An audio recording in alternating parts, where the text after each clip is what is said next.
Good afternoon. My name is RJ Bianculi. I'm the managing director of Emerald Brand, and I serve on the SHFM board of directors as the senior supplier. Additionally, I'm the industry advisory board, or the IAB chair. That's who's bringing this wonderful content to you today. And on behalf of SHFM and the IAB, we welcome you to Industry Insights into the Food Supply Chain, a very relevant and critical topic to all of us. I do want to stop first and thank all of our generous annual sponsors. Of course, due to their support, we're able to deliver this great content and educational events like the one that you're about to see. A couple of things I want to mention. You can use the chat, as some of you I see have, to communicate with individuals or with the group. And there's also a Q&A box, which we strongly encourage questions. We've actually allotted quite a bit of time towards the end of the session for questions. The session will be about 30 minutes with the panelists, and then we have some good time for Q&A. The session's being recorded, so you'll be able to see it on demand via the SHFM's website and their YouTube channel. So you could forward it to colleagues or folks that you think this information would be relevant for. There's a couple of SHM upcoming events that I want to mention. The next local event in Denver is on August 2nd at Punch Bowl Social. There's a Boston local that's coming up on Wednesday, September 14th. That's at the Cheeky Monkey Brewery in Fenway Park. Sounds fun. And we've got a New York City local. That'll be on Thursday, September 15th at 230 Fifth Rooftop Bar. And there's a bunch of other locals that you can see as well on the SHFM website. We are doing the Young Professional Summit in September in New York City. So everybody's aware of that, and we'll be sending some more details as it relates to that event coming soon. And the last two big events of the year, we have the SHFM Foundation Gala on November 14th, which again, there'll be some more detailed information coming out on that. And of course, our national conference, which is taking place on October 17th to the 19th, and that's at the Sheraton Downtown Denver Hotel in Colorado. So make sure you book your reservations as soon as you can. So with all that said, I'd like to now start moving into today's session. Just as a reminder, the opinions that are expressed by our expert panelists are opinions, and they shouldn't be construed as guidance or advice from the panelists or the institutions that they represent. So with that said, I'm going to make a brief introduction to the panelists, and they'll elaborate a little bit more on their bio. We have Helene York, who is part of the faculty at Food Business School of the CIA and is the lead for sustainability and procurement practice at 4XI Consulting. We have Charles Adams, who's the VP of Prepared Food Operations at Tyson Foods. And we have Charles Buck Boger, who is the Senior Director of Poultry Pricing for Distribution at Tyson Foods. And if you haven't already, a little bit more detailed bios are available on SHFM's website. I want to just shout out and give a special thanks to a couple of individuals that really made this happen. Michael Johnston, Melanie Corey Farini, and Chris Paisley from Tyson Foods. Thank you so much for your support in helping putting this together. I think it's such an important topic that all of us, I think both professionally and personally, would like to know more about. And I also want to thank the IAB board for their help and support in bringing this extremely, extremely important panel together. The IAB, or the Industry Advisory Board, we are going to continue our mission to deliver high-level content and experts that are going to help support the SHFM community. And that's going to be through leadership and education. We think that that's a really, really important topic, particularly through these very dynamic and fluid times. And so we want to make sure we're keeping all of you guys informed and ahead of the curve on important topics like this. So with that said, I'm going to turn it over to Helene York, who's going to give us a little bit of a macro view of the food supply chain and talk some specifics about seafood and some other pertinent topics there. So Helene, go right ahead. Thanks, RJ, and thanks for organizing this panel. I wish I could see all of you, but I know you're there. Perhaps it's appropriate that we're having this discussion on the day that US inflation reached 9.1% in June, its highest rate in 41 years. For most of us, that's a good part of our lifetime. And how did we get to this point? Well, I don't have a simple answer. The answer is really complex. But there are 7 macroeconomic forces affecting the availability and cost of food and other supplies. War, food sovereignty announcements, climate conditions, labor shortages, fuel costs, and transportation industry retooling to meet environmental commitments and also lowering their costs. But the fact is, all of these things are important, but nothing is as important as number 7, which isn't there on this grid, which is COVID. There will be a lot of political blaming over the next quarter, but the fact is that no political party in any country wants to admit that supply chains were disrupted mostly by forces beyond anyone's control. The global economy fundamentally stopped operating for 14 to 16 months, and it's been restarting in fits and starts ever since mid-2021. That's never happened before. And then the war in Ukraine started. Who knew that before the war broke out that Ukraine and Russia supplied 12% of the world's calories, mostly in the form of wheat and cooking oil. And of course, petroleum is a big export from that part of the world as well. While COVID is responsible for most of the supply chain challenges we have now, the war is primarily responsible for the steep rise in fuel costs. Another issue you may or may not have heard about is food sovereignty. This is happening in food as well as other commodities. It's a political claim that a country won't export a particular product anymore because they have to feed their own people or they have to keep certain supplies within their own company. This is saber rattling, and it'll affect prices in the short term of certain commodity products, but the brunt of the effect will be felt in the developing world, and we're already seeing more famine than in recent years due to less wheat trading on the global market. So when is this course going to be corrected? Well, my crystal ball isn't working too well these days, but I do know that it won't be soon. And what do we mean by correction anyway? It's not going to be like it was. We're not all of a sudden going to drop down to much lower prices. We're not going to have availability. I mean, we are blessed, those of us in the United States, we have an awful lot of resources. We have we're not a dense country, but we certainly have climate challenges like drought and flooding at the same time, like most of the world. Although I identified 7 macro trends, they're all interconnected, and that makes it even harder to untangle than if they were discrete factors. One of these factors might dissipate for a while, maybe because of political action, maybe for some other reason, but another one might be in full force. We've heard about the shortage of chips that affect the production of appliances, including commercial kitchen appliances, cars, and other electronics. But we don't hear about how the shortage of minor parts affects tractors, farm equipment, and delivery mechanisms. Let me give you one example. A distributor told me recently that a dairy operation couldn't fulfill a new school mandate for bag-in-the-box milk.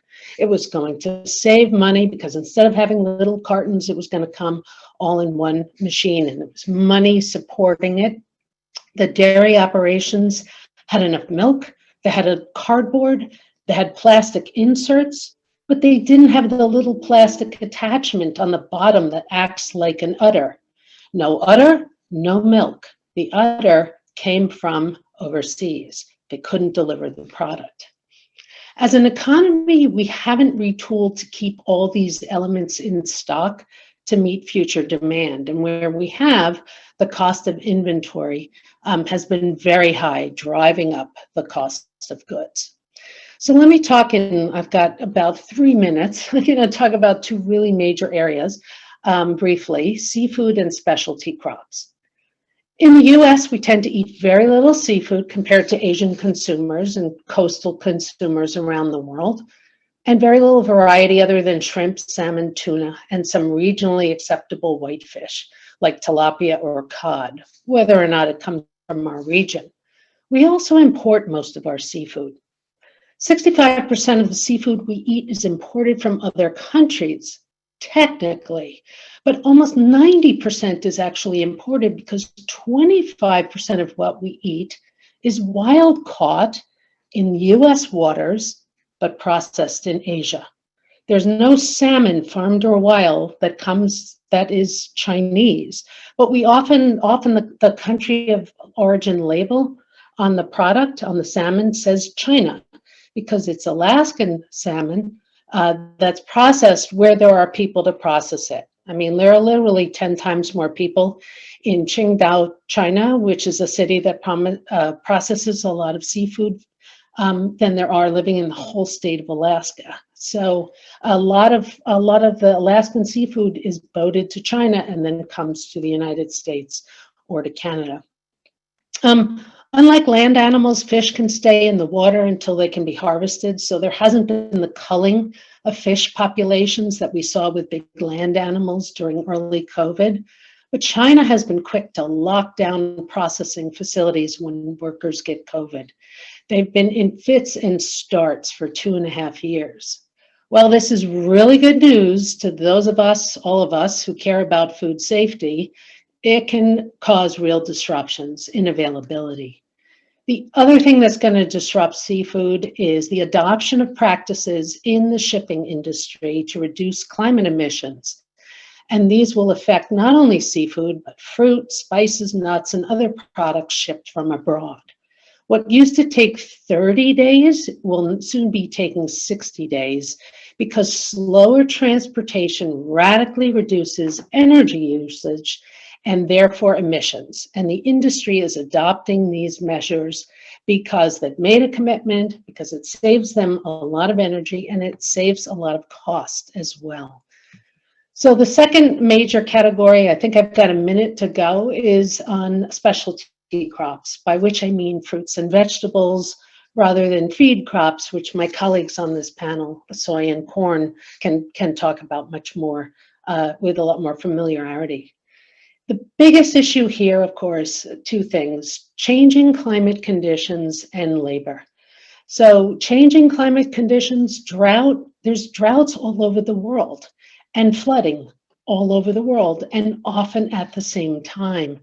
These have been identified as a prime reason why some crop foods are more expensive than they've been in the past. Unfortunately, we know this is not going to change. We're not all of a sudden going to get rid of these climate conditions. They've caused tremendous disruptions, but labor perhaps is even a bigger factor. And here's why. I've talked to growers who are changing what they grow because their field hands don't want to pick fruit so low to the ground. And you know what? They have to do what the field hands want to do because otherwise they'll walk. There's just not enough labor to do that.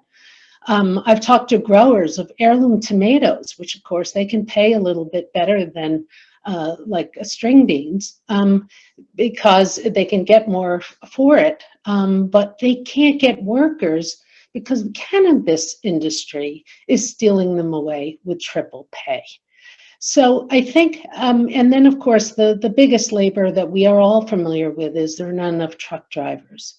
And that's there's no quick fix there either. So with that, I'm going to end my formal presentation. There's a lot there, but you don't want to just hear from me. So thank you. Helene, that was great. And you covered a lot in a short period of time very, very well. And that was excellent. A quick question for you, I think a lot of, the operators on here in the space, will want to know, with all these macro headwinds, I mean, how do they work to operate their business over the next short to midterm? I mean, obviously, you say that some of these challenges, supply chain, inflationary challenges, potential shortages are going to be a little stickier, I think, than was anticipated. What are some ways that they can deal with those in operating their business? Just some tips would be great. Sure. I mean, obviously, some of my tips will apply to some of you and not to others. This is kind of what I do all day, is try to look at operations and think about what would work for particular businesses. But I think for everybody, recognizing there are no quick fixes, and we're not even close to the end of these disruptions.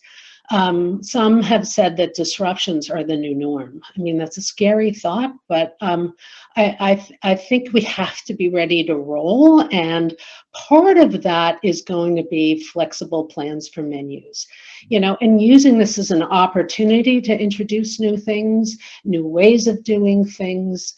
Some days you're not going to have the exact ingredients that you had to offer the day before. We'll make a virtue out of it, rather than, talk about it as a stock out. I think there's also no better time to drive out waste in your operations to manage costs. Those of you who may not have adopted technology to detect food waste, you may be missing the boat. I mean, obviously, different operations have different needs, but understanding that, I think, and really building chef to chef education is going to be even more important now than it was 3 years ago. Another thing I have to bring up, high quality frozen proteins and proper thawing techniques. Again, more important than it's been in the past. Remember that the best sushi in the world, we all think of sushi as the highest quality seafood, or certainly the best sushi is the highest quality seafood. It was previously frozen for many reasons, but of course, if you thought poorly, then it's not a good option. I guess just two quick other things. Procurement teams, or those of you who have any responsibility for procurement, order well in advance, work with your suppliers, build that relationship, really sort of think about the quarter ahead, and think about twice in advance that you did in the past. And then I think just on the screen, you have my email address, and I invite anyone I've written about this stuff. I'm happy to send you more material if you'd like to delve in a little bit more. So I'll keep it there because the other guys on the panel have a lot of good things to say. That was great, Helene. And I just kind of recapped some of those points that you made and sent it to the attendee group. So fantastic. And thank you so much. We're going to turn it over to Charles Adams, who's the VP of Prepared Food Operations at Tyson. He's going to talk about the pork world, the beef world, and some of the feedstock. So Charles, the floor is yours. All right. Thanks a bunch. Appreciate it. I usually like to start all of my presentations talking about feed grains, primarily because that's the main input to the proteins that I oversee and manage. So what I'm going to go ahead and do is start out by throwing out a few what I'll call key statistics that I look at with respect to both corn and soybeans, just to sort of ground everybody on where we're at and where it looks like we're headed into the future. As you can see from these charts, obviously there has been a pretty substantial increase in the cost of feed grains over the last few years. Helene touched on a number of those during her presentation. Obviously, we've seen issues with transportation, we've seen issues with drought, we've seen issues with labor. Fuel costs is another one. And so all of these pressures are combining across a multitude of different commodities to impact, the areas that we all focus on. So real quick with respect to corn and soybeans. So As far as corn goes, we get stock reports on a regular basis from the USDA. USDA corn stock as of June 1st, which was the most recent report, was about 4.3 billion bushels, which came in roughly as expected and is up almost 6% year over year. And up is a good thing in all the stats that I'm gonna cite here. If we've got less of it, that's typically not a good thing. So as far as the beans go, 971 million bushels in stocks, which is up 26% year over year. Now, going to acreage projections, we've got the crop in the ground. This year, the acreage report that came out in June showed that we had just a hair under 90 million acres of corn planted, which is down 4%, which is down versus year ago, about 4%. And then beans were roughly 88 million acres planted, which is up slightly over the March report, which will add roughly 1.5% of production year over year. So that's obviously a good thing. Last couple of things that I just wanted to talk about was just global corn stocks, because we live in a global environment. Helene kind of touched on it. Global corn stocks this year are projected to be roughly 312 million metric tons, which is up about 6.5% year over year. That's a good thing. However, next year, they're expected to be about 310 million metric tons, which is down a little bit. So as I mentioned, anytime things are going down and we have less of them, that's not a good thing. The global soybean stocks is the last one that I wanted to touch on. This year, we're projected to be around 89 million metric tons, which is down 11% year over year. That's a big decline.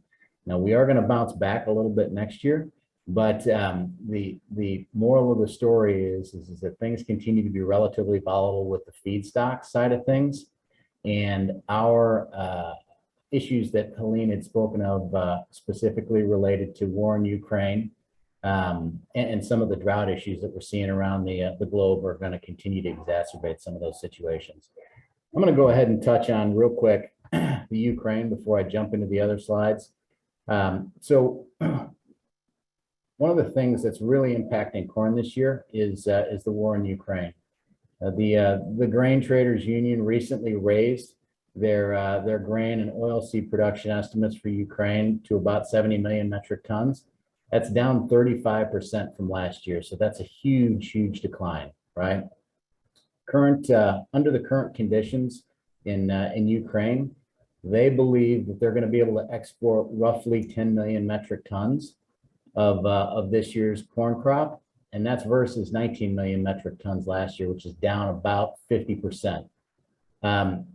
Just to put that in perspective, last year's production accounted for roughly 12% of the global corn exports. The projections for this next crop are going to be roughly 5%. So a huge decline. If you think about availability from a supply perspective, having a reduction of that size for global supply is a big impact. And so as a result of that, that's why we've seen so much premium in a lot of these markets. Now, I will say that these charts that I've got on the screen don't show the forward curve. Now, a lot of the statistics that I cited were generally positive statistics, meaning more supply in most instances. And so if you were to carry the forward curve out on these charts, you would see that the prices are actually projected to come down versus the highs that we've seen here in the recent past. And so that's a positive thing, assuming everything comes in as is projected today. But there's still a long way before we get to harvest, certainly here in the United States and in the Ukraine. So that's a little bit of background on the grain side of things. I'm going to go ahead and jump into some comments on the beef side. So two charts on here, and you're going to see roughly the same two charts for pork that I'm going to cover next. But we've got USDA commercial beef production here in the U.S., and then we've also got beef exports and beef imports here for the United States. So What you should right away focus your eyes on the chart on the left is the dotted line at the end, which is the estimated production, and you can see numbers dropping pretty dramatically. So the USDA has continued to revise the 2022 production higher due to higher than expected placement numbers and more heifers moving into feedlots as a result of just the continued drought and the high feed costs that ranchers are experiencing. As of May, the 12-month rolling average for cow and heifer percentages of total cattle harvest is at about a little over 50%, which is the highest that we've seen since 1994.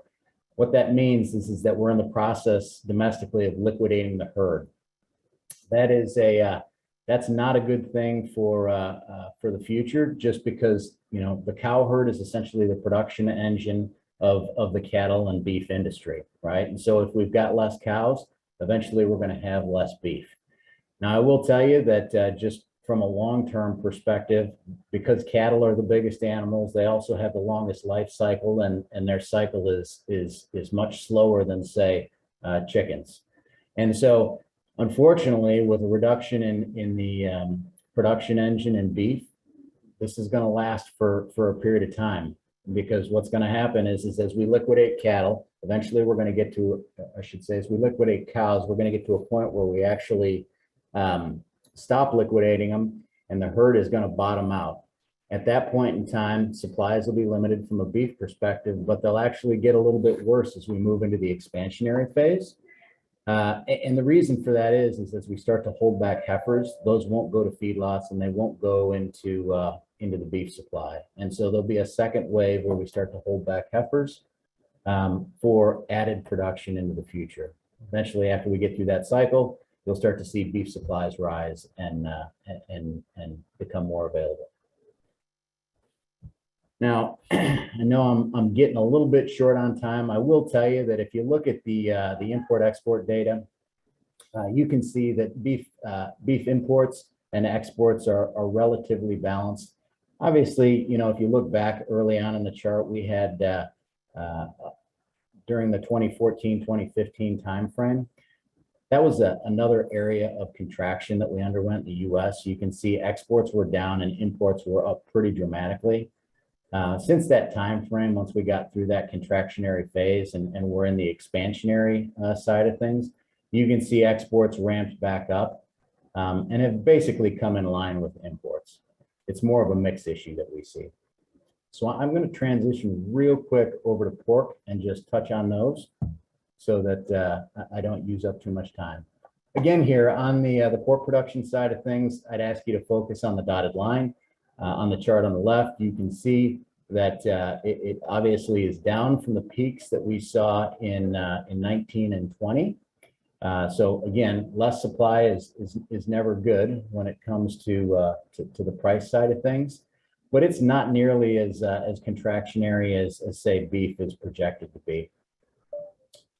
And then on the right-hand side, you can see pork trade, exports versus pork imports. So the blue line is our export line, and the orange line is our import line.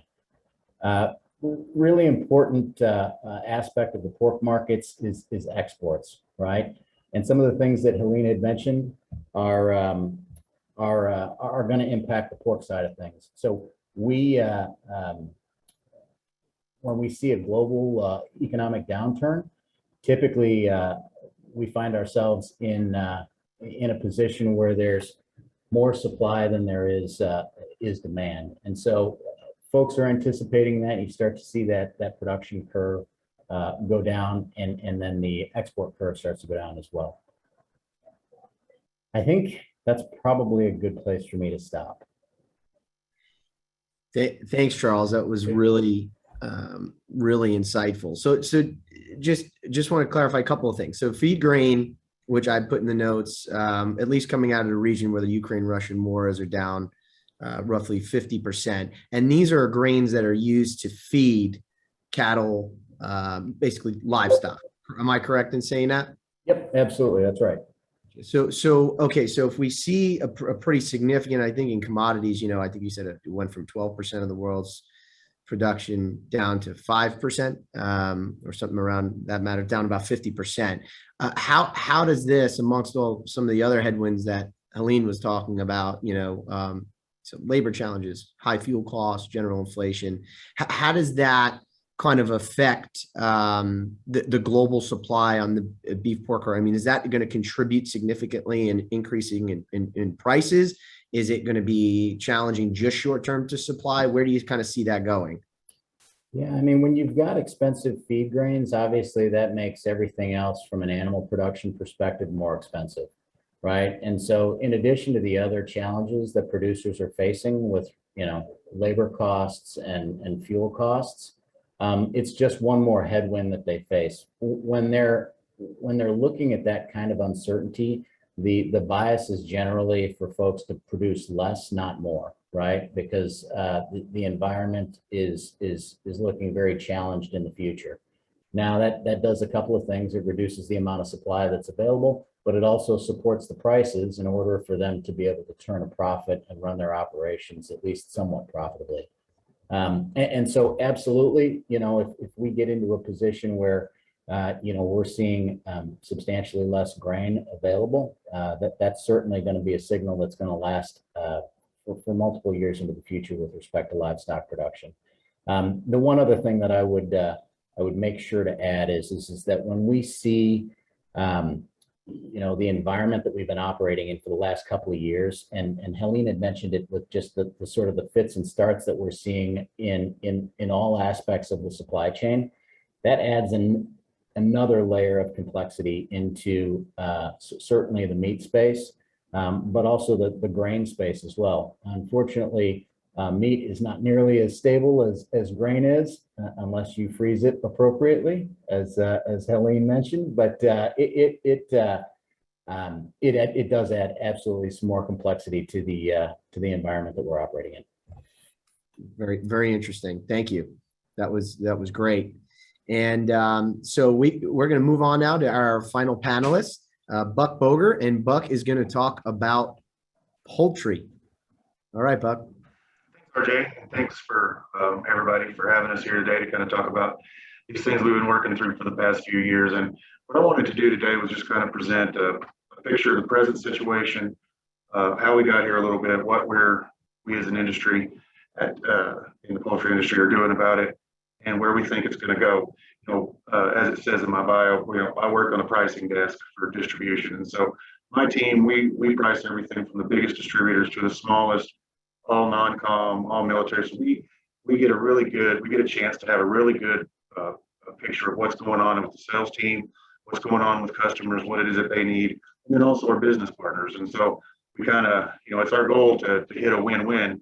And it has been a really tough couple of years to have pricing in your title. I think I mentioned that a couple of days ago in one of these meetings, and because with what prices have been doing, but where we are right now in the poultry world is we really feel good about demand. We have strong demand. I mean, poultry is still a relative value to, especially to beef and pork. And it looks like from what Charles was saying that it'll continue to be a relative value. If the National Chicken Council estimates that in 2022, Americans will eat 98.7 pounds of chicken per capita for the year, and that it'll stay the same or get bigger in 23. In fact, Americans buy more chicken than any other center of the plate protein. And so demand has been really good, but the fits and starts that Charles and Helene were talking about have really kind of showed up in the demand side and caused some issues. And what I was thinking of while they were talking about that was, we have for the picture as a whole, poultry demand has been really good. But figuring out exactly where it's going to go or what process it's going to be in or what part it's going to be in has been difficult. I think that the best illustrator of that would be the K-12. At the beginning of COVID, the schools shut completely down and all that demand just went away. And then some of them opened, but some of them didn't. And then the food was free. And so, as the demand jumps around channel to channel and part to part, we got to a place where everybody wanted wings and wings was all anybody wanted. And now we've switched to a different part now. So that kind of makes it hard as far as forecasting production, forecasting where it needs to go, and especially down to a code level or down to a part level to try to get all the products filled that we need to get filled. On the supply side, you can see there's less poultry in cold storage now than there has been in years, and that's as a result of supply chain challenges. It's one of the things it's the only thing we've talked about for the last 2 years, right? I think one of the most interesting things for me to watch was we've always had supply chain challenges throughout our whole careers. One link in the chain would break, or maybe two, and you find a substitute or a workaround, and you move on until it's fixed. But all of a sudden, 2 years ago, every link in everybody's supply chain was, if not broken, at least affected. And there were no substitutes, there were no workarounds. It's work your way through the problem. And just watching how the industries have tried to deal with that, and how each industry affected another, because each part of your supply chain has its own supply chain that was also affected. So there were, what it's done over the last couple of years has gotten us into this situation. And one real poultry specific example, back at the beginning of COVID, right when we were beginning to realize that a lot of chicken was getting pulled through, and we had good demand, we need to push.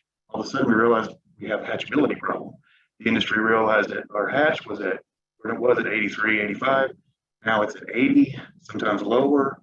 And, that just, hatchability is just how many eggs are hatching, basically on a percentage basis. And while doesn't take terribly long to diagnose the problem, or at least where you think the solve is, it takes a long time to work the solution through all the way through the system as you try to maintain current production while you're building future production. At the end of the hatchability, or not even through all of the hatchability issues yet, but we think we're have turned the page. There was also a livability problem. So, there's a lot of poultry specific examples of issues that have gotten us to where we are with this low supply relative to a really strong demand. But as is always the case in poultry, and I say this in pricing, supply, demand, there's an exception. There's plenty of wings. Right now in cold storage, we have plenty of wings. There's always, if you dig into it, you can always find something that is an exception to the rule that almost proves the rule. And so if we move to the next slide, this is where this has brought us, where the last 2 years have brought us. As we work through the fits and starts of demand in the different areas, the one that has won is fully cooked. I mean, the industry has moved towards fully cooked. I believe there's been a demand curve shift towards fully cooked. It makes sense with the microbe issues that people were concerned about. It makes sense with labor issues because it saves you some labor.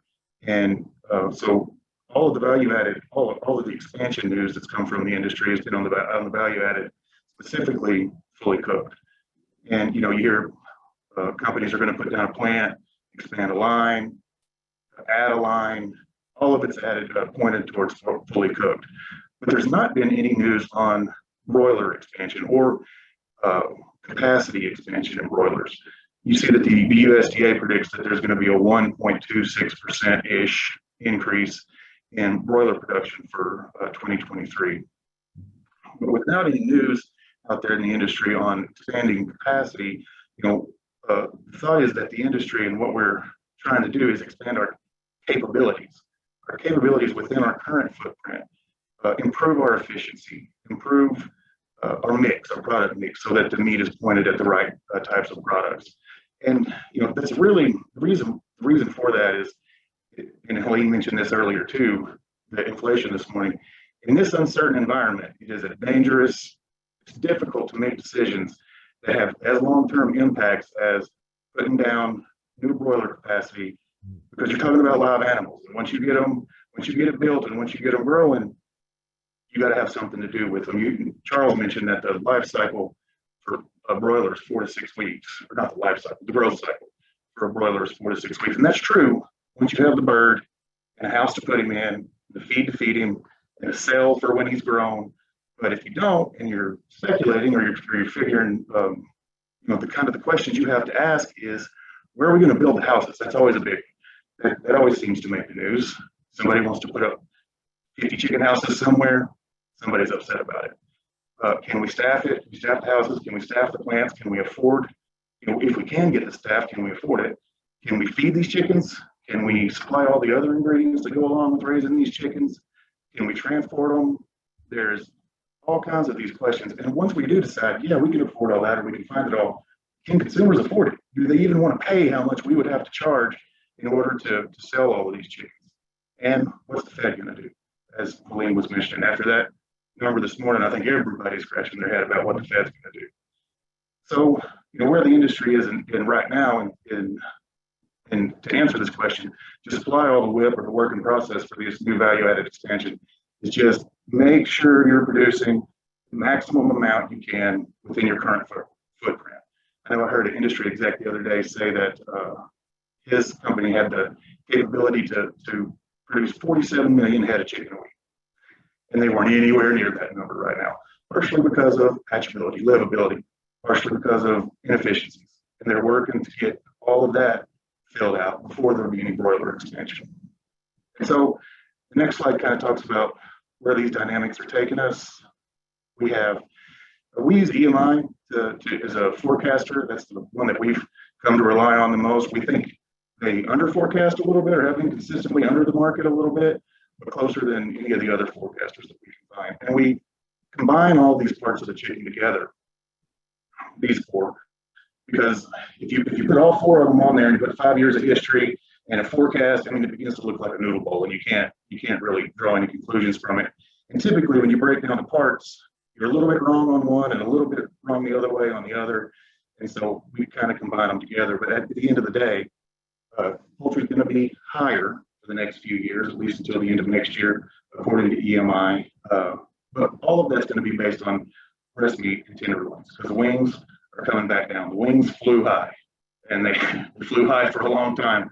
And I think that EMI, according to EMI, and I agree personally, they're definitely coming back down. We have plenty of them right now.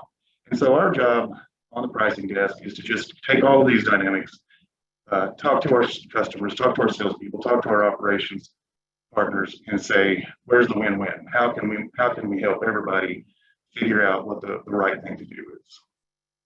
And that's what I have. Yeah, that's great, and interesting to see the wings. I know that they were in such high demand 2020, 2021, and so yeah, for sure. Because I love wings, so that's good. We can buy them. It's a good time for you, as long as we can get distributors and to put it to the menu, put the price to the menu. I think that. So I would say, Buck, like when it comes to you, actually, I think elaborated really well. I put some notes in the chat there talking about broiler expansion and some of the hesitancies from companies to invest in that type of equipment. And then you mentioned labor and all these challenges, potential, they're talking about on the news, potential recession coming. I mean, so, how does that, like, what do you see the biggest challenge to that being in terms of expansion? I mean, do you think that the industry is going to expand more? Do you think that they're going to wait and see? Is it a wait and see type of thing? Yeah, I think that, in the immediate future, it's going to be because, where everybody's kind of trying to read a crystal ball as to what kind of slack is available out there for between their current capacity, their total capacity, if they were producing at their highest rate, and where they currently are. So how many more pounds of chicken or broilers can we get through this current footprint? How many more? And because nobody really knows, no one company really knows. Everybody knows their own, but nobody knows where the total is. And so, I think it's kind of a wait and see to where once everybody feels like they've maxed out their current footprint, then where are we? Where are we on an economy scale? Are we in a recession? Has everybody stopped eating out? Is everybody at the, and then it's going to be a kind of a wait and see. Now, you can't wait all the way until then because, you can't snap your fingers and have chicken houses and everything built. And so you gotta read the cards a little bit, but there's just, from my perspective, there's just too much volatility, too much uncertainty out there right now to start spending that kind of capital when you don't even really have a very good firm idea on what the cost of money is going to be for the next few years until the Fed figures out how to get inflation down. So it's such a great point and so relevant to many, many other industries, including my own. There are so many uncertainties, and to start putting, capital and money into these projects that could take 3 years. I mean, based on the supply chain now, it could take 5 years. and no one knows what that environment is going to look like. And then additionally, as you mentioned, you got rising rates, you've got tightened liquidity. So there's, companies are being careful in terms of, what they're doing with their money, and it's understandable. When everyone's like, why can't you just make more? Well, it's not that simple, and that's interesting. Very interesting. Yeah, for these projects, once, what specifically what we're talking about, once you get it done, you've got a bunch of live animals out there, a bunch of that, you can't just turn it off. You have turned on a faucet that can't just be turned off. It has to be moved. So. Exactly. It's a great point. And with that, it's a great transition into the question and answer section. We've got about 10 minutes or so for Q&A, and I'm going to start reading some of them off right now. So the first question it's an interesting question. How long does it take from the time these graphs, I'm assuming you see these graphs, for it to hit us or the end user? I guess the question really is, what is the lag time between some of the things that we're seeing now, and when is that actually going to start affecting the users in the marketplace? I don't know if anybody wants to volunteer to answer that. Charles, I saw you were typing to answer that. I think you were. Yeah. No, I'll just jump in real quick. I think it largely depends upon the protein that you're talking about. Obviously, in my space, cattle have the longest life cycle, and then hogs would have the second longest. As Buck mentioned, chickens are substantially less, right? I think it largely depends upon how you look at the particular cycle, but that production decline is in process now. The question is, where does it go from here, right? And so if we're harvesting a lot of cows right now, which we certainly are, and we have been for the last year and a half, we're actually getting a benefit of that because there's extra meat. When it's really going to hit us is when those cows that no longer exist don't have calves, right? And so those calves, which aren't going to be born and aren't going to be turned into finished cattle 2 years down the road, won't come to market. And so on cattle particularly, that life cycle is a long time. So we kill we harvest those cows now. We're not going to see the meat that they would have produced for 2 years. And so you can imagine this being a long-term issue that we're going to face, specifically in beef. As the life cycles shorten up, it can get closer in. But wow, that's interesting. So in certain cases, years. Yeah. Very, very, very, very interesting. Second, so there are a couple of more questions here. Are there any particular parts of the animals that are more accessible than others? So some examples given: breast versus dark meat, different beef cuts, any more accessible seafood? I guess the question is, what are we seeing that is more accessible that operators can start to focus and build out their menus on and their strategic planning on? Charles Boger, do you want to go first on this one, and then we can go? Yeah, I think the answer for poultry is pretty easy. Right now, wings are very accessible. The industry's got a lot of wings backed up, and if like I said, I sit on the pricing desk, and if someone comes to me offering to buy wings, I will make them a deal.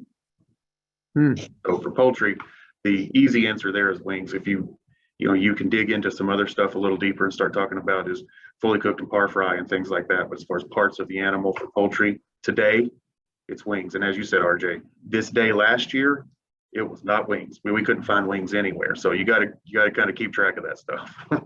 Yeah, it speaks to the fluidity of the environment that we're in and how fast things can change. Helene, do you want to give some insight on the seafood side? Yeah, sure.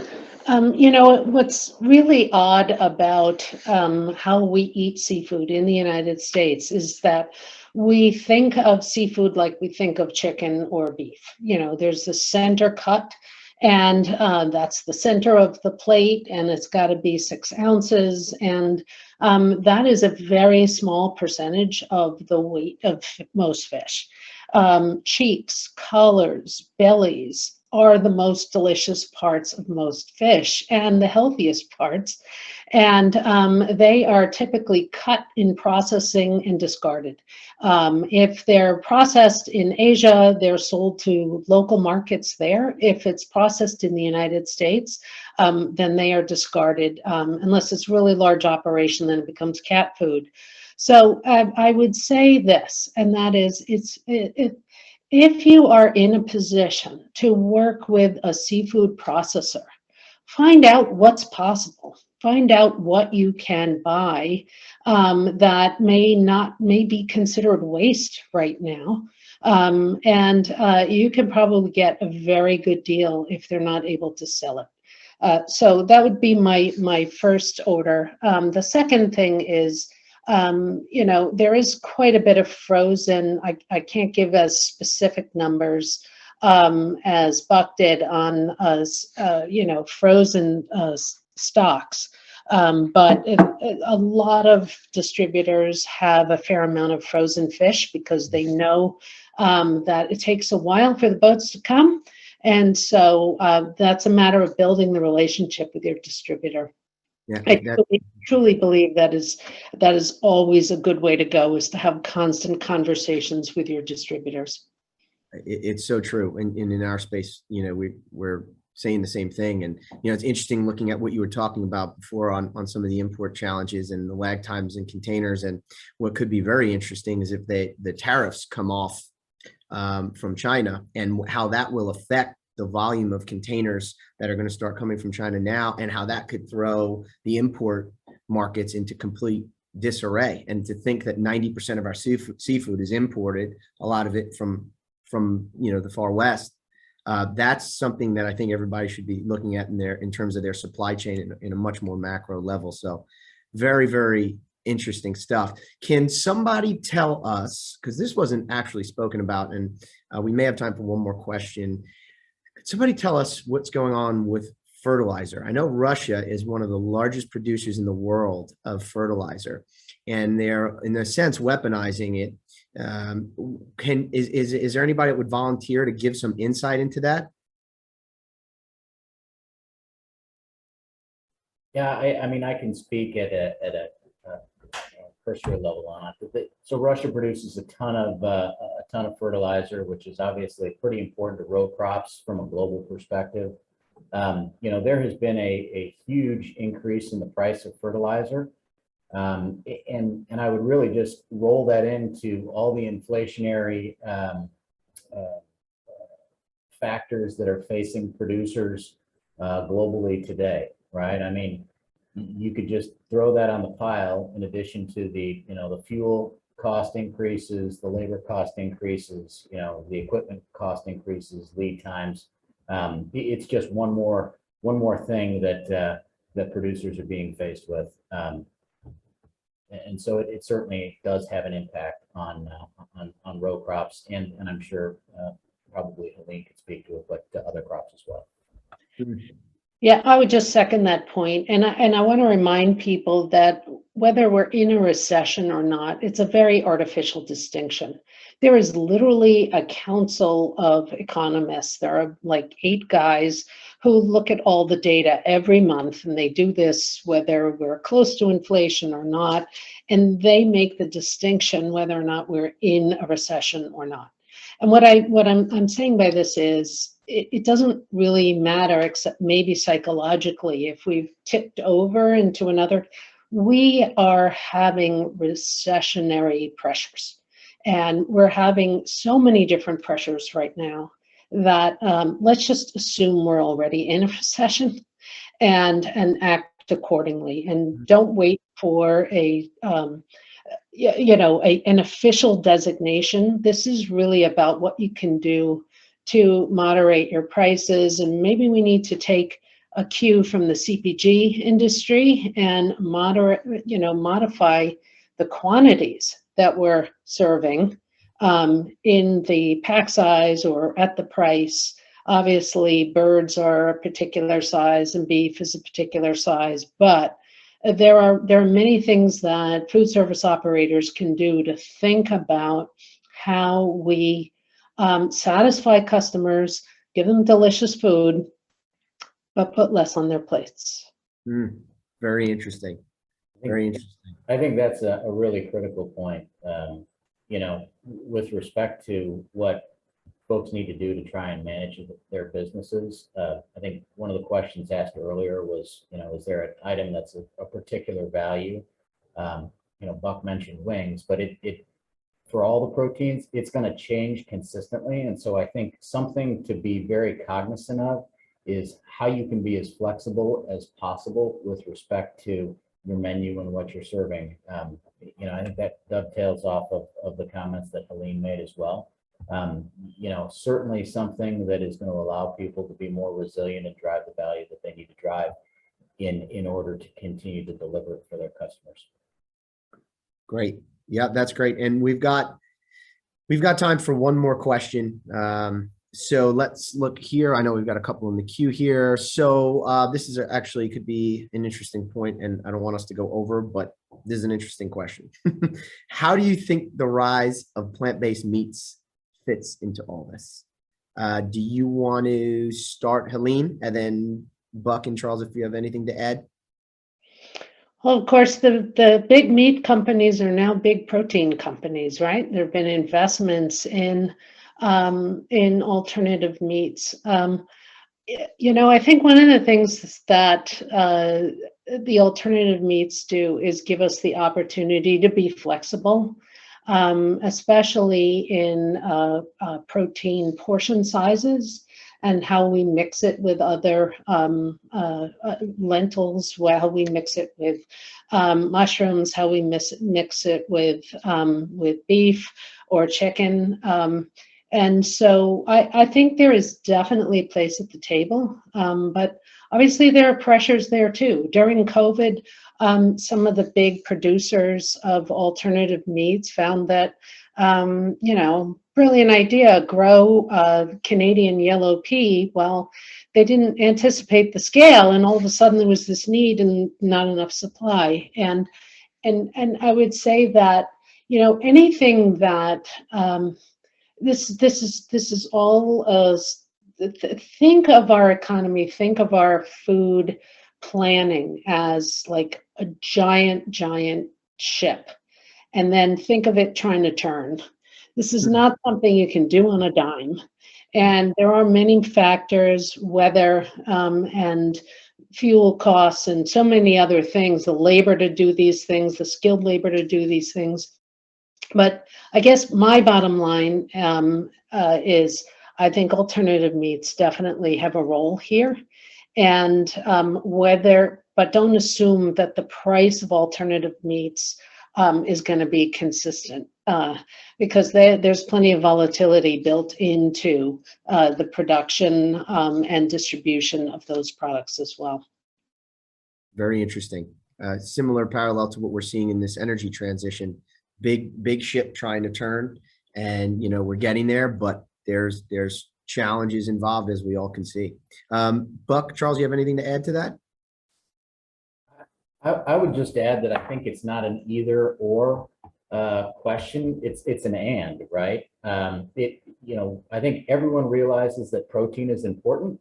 It's important to you know, growth and development and you know, humans in general. And so it's just another option. And I think Helene's point was great. Is that, you know, these are sort of startup products, and you know, supply has got to grow as demand is available, and it's going to be something that probably continues to expand over time and meets our needs as you know, people in general over time. Very interesting. We've seen a lot of changes over the last few years, and it looks like they're going to continue. Will be very interesting. We're living in very interesting times. So I just want to thank everybody. That was fantastic. I hope all of the attendees got a lot out of it, and we'll be posting this, as I mentioned, on SHFM's YouTube channel. I just want to extend another thank you to all our sponsors. This is great. Would not be possible without you. There'll be a survey that pops up when you close out of Zoom. So if you could fill that out, we would very much appreciate that. And finally, don't forget to register for the National Conference October 17th at the beautiful Sheraton that's in downtown Denver. So Thank you all. This was great. Hopefully we can have you back again. I thought this was awesome, and everyone at SHFM very much appreciates this. So have a great day and enjoy the rest of your week.